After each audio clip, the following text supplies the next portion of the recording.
사도신경으로 신앙 고백하심으로 4월 12일 금요일 아침 예배를 하나님께 드립니다. 나는 전능하신 아버지 하나님, 천지의 창조주를 믿습니다. 나는 그의 유일하신 아들, 우리 주 예수 그리스도를 믿습니다. 그는 성령으로 잉태되어 동정녀 마리아에게서 나시고 본디오 빌라도에게 고난을 받아 십자가에 못 박혀 죽으시고 장사된 지 사흘 만에 죽은 자 가운데서 다시 살아나셨으며 하늘에 오르시어 전능하신 아버지 하나님 우편에 앉아 계시다가 거기로부터 살아있는 자와 죽은 자를 심판하러 오십니다. 나는 성령을 믿으며 거룩한 공교회와 성도의 교제와 죄를 용서받는 것과 몸의 부활과 영생을 믿습니다. 아멘.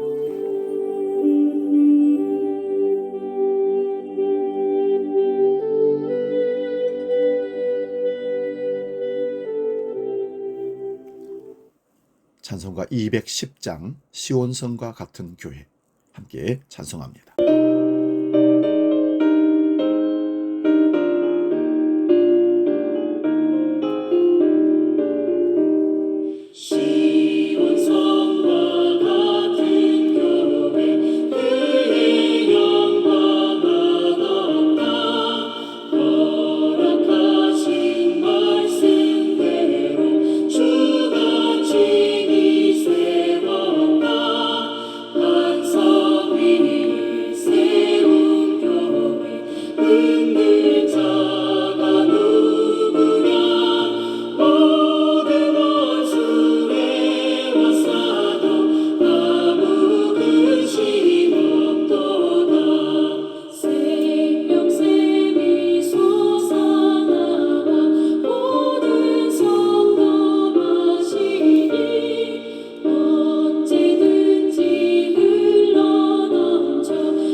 오늘 우리에게 주신 하나님 말씀은 신약성경 마태복음 16장 13절에서 20절까지 말씀입니다.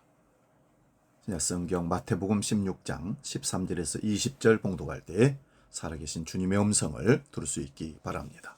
13절부터 지금 봉독합니다. 예수께서 빌립보 가이사랴 지방에 이르러 제자들에게 물어 이르시되 사람들이 인자를 누구라 하느냐? 이르되 더러는 세례 요한, 더러는 엘리야, 어떤 이는 에리메아나 선지자 중에 하나라 하나이다. 이르되 너희는 나를 누구라 하느냐? 시몬 베드로가 대답하여 이르되 주는 그리스도시요 살아계신 하나님의 아들이시니이다. 예수께서 대답하여 이르시되 바요나 시몬아, 네가 복이 있도다. 이를 내게 알게 한 이는 혈육이 아니요 하늘에 계신 내 아버지시니라. 또 내가 네게 이르노니 너는 베드로라. 내가 이 반석 위에 내 교회를 세우리니 음부의 권세가 이기지 못하리라. 내가 천국 열쇠를 내게 주리니 네가 땅에서 무엇이든지 매면 하늘에서도 매일 것이요 네가 땅에서 무엇이든지 풀면 하늘에서도 풀리리라 하시고 이에 제자들에게 경고하사 자기가 그리스도인 것을 아무에게도 이르지 말라 하시니라. 아멘. 오늘 봉독한 말씀으로 교회의 권세, 이런 제목으로 말씀 상고하면서 피차 은혜를 나눕니다. 교회는 단순한 종교적 모임이 아닙니다. 예수 그리스도께서 친히 세우시고 말씀과 성례를 통해 다스리는 영적 공동체입니다. 그러나 교회의 권세는 세속적인 정치 권력과는 본질적으로 다릅니다. 그렇다면 교회의 권세란 무엇이며 어떻게 행사되어야 할까요? 예수님의 사역에서 하나의 분기점을 이루는 시점이 있다면 가이사랴 빌립보에서 제자들에게 아주 중요한 질문을 하실 때인 것 같습니다. 너희는 나를 누구라 하느냐? 이 질문에 베드로는 주는 그리스도시요 살아계신 하나님의 아들이시니다라고 답합니다. 예수께서는 베드로를 바라보시고 그가 복이 있다고 칭찬하셨습니다. 인간에게 있어서 가장 중요한 것이 바로 이 사실을 아는 것이기 때문입니다. 그런데 예수님께서는 이것을 알게 한 이가 혈육이 아니고 하늘에 계신 아버지라고 말씀하셨습니다. 하나님께서 마음을 열어주시지 않으면 아무도 예수를 믿을 수가 없다는 말입니다. 본문 18절을 봅니다.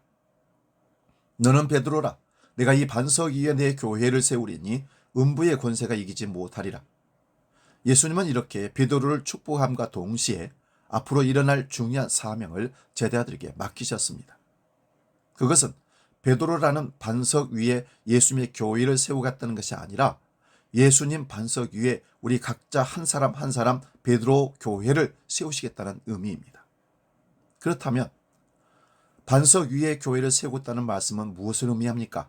그것은 예수님 자신과 진리를 위해 교회를 세우신다는 뜻입니다. 예수님을 그리스도요 하나님의 아들로 믿는 제자들이 교회를 세울 반석이 되는 것이 아닙니다. 예수님이 친히 반석이 되시고 그 반석 위에 하나하나 돌이 놓여지는 것을 우리는 베드로 반석, 베드로 교회 이렇게 말할 수 있습니다. 반면 음부는 죽음을 나타냅니다. 예수님께서는 이 죽음의 세력이 이기지 못하는 곳이 바로 주님의 진리가 있는 교회라고 말씀하십니다. 음부의 권세는 사탄의 세력을 말합니다. 예수님께서 십자가 위에서 돌아가심으로 음부의 문을 깨뜨리셨습니다. 음부에 갇혀있던 자들이 모두 도망을 쳤습니다. 그래서 구원받은 자들은 다시 죄의 종노릇하지 않고 당당하게 아름다운 삶을 살 수 있습니다. 그것이 진정한 생명이요 진정한 자유입니다. 본문 19절을 봅니다. 내가 천국 열쇠를 네게 주르니 네가 땅에서 무엇이든지 매면 하늘에서도 매일 것이요 네가 땅에서 무엇이든지 풀면 하늘에서도 풀리리라 하시고, 예수님은 베드로에게 놀라운 권세를 약속하셨습니다. 근데 이것을 천주교, 구우교에서는 오해를 합니다. 교황에게, 베드로 성당을 지키는 교황에게 천국을 여는 열쇠를 주었다고 사기를 친 겁니다. 이것은 사도들과 교회 모든 믿는 자들에게 주신 것으로 이것을 대표격으로 베드로에게 주는 형식으로 취하고 있는 것입니다. 그러므로 반석 위에 세워진 베드로 한 사람 한 사람 한 사람은 육신의 삶을 살았던 예수님의 제자 베드로라기보다는 우리 모두가 베드로같이 교회로 돌로서 세워진다는 말씀입니다. 중요한 것은 예수님이 돌아가시고 부활하시면서 교회의 시대, 즉 성령의 시대가 열렸다는 것입니다. 예수님은 하늘과 땅의 모든 권세를 가지신 분으로 이때 이것을 다시 믿는 자들에게 맡기십니다. 그러므로 오해하지 말아야 할 것은 특정 단체나 특정 한 사람에게 이런 권세를 주셔서 그 권세를 활용하도록 주신 것이 결코 아니라는 것을 기억하시기 바랍니다. 우리는 예수님으로부터 무한대의 능력과 권세를 받은 사람들입니다. 그래서 복음을 증가하는 책임이 우리에게 주어지게 됩니다. 우리가 입을 다물면 어떤 사람도 구원을 받을 수가 없습니다. 그뿐만 아니라 여닫는 것은 교회의 권징과 관계됩니다. 그런 것을 가지고 매고 푼다 말씀합니다. 교회가 성경적인 가르침으로 명령하거나 징계하는 것을 순종해야 하나님의 은혜가 막히지 않습니다. 그래서 다친 것을 푸는 것이 가장 중요합니다. 이 세상에서 가장 필요한 것은 하나님의 성령의 은혜입니다. 그 은혜는 우리 믿는 자들이 모여서 주님을 고백하고 그분의 진리를 선포하는 교회에서 이루어집니다. 그러므로 교회 안에 하늘의 복이 풍성하여 그것을 서로 나누는 복된 성도들이 되어야 할 줄로 믿습니다. 기도하겠습니다. 아버지 하나님, 교회의 권세는 교회들에게 주신 하나님의 권세입니다. 이것을 특정 단체나 특정 개인이 활용한다는 것은 결코 있을 수가 없습니다.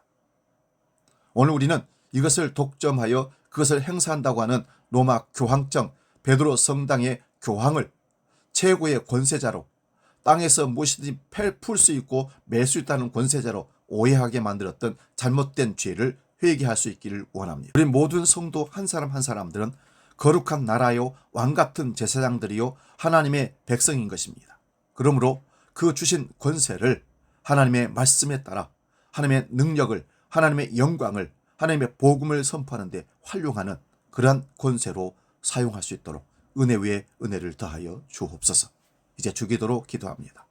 하늘에 계신 우리 아버지, 아버지의 이름을 거룩하게 하시며 아버지의 나라가 오게 하시며 아버지의 뜻이 하늘에서와 같이 땅에서도 이루어지게 하소서. 오늘 우리에게 일용할 양식을 주시고 우리가 우리에게 잘못한 사람을 용서하여 준 것 같이 우리 죄를 용서하여 주시고 우리를 시험에 빠지지 않게 하시고 악에서 구하소서. 나라와 권능과 영광이 영원히 아버지의 것입니다. 아멘.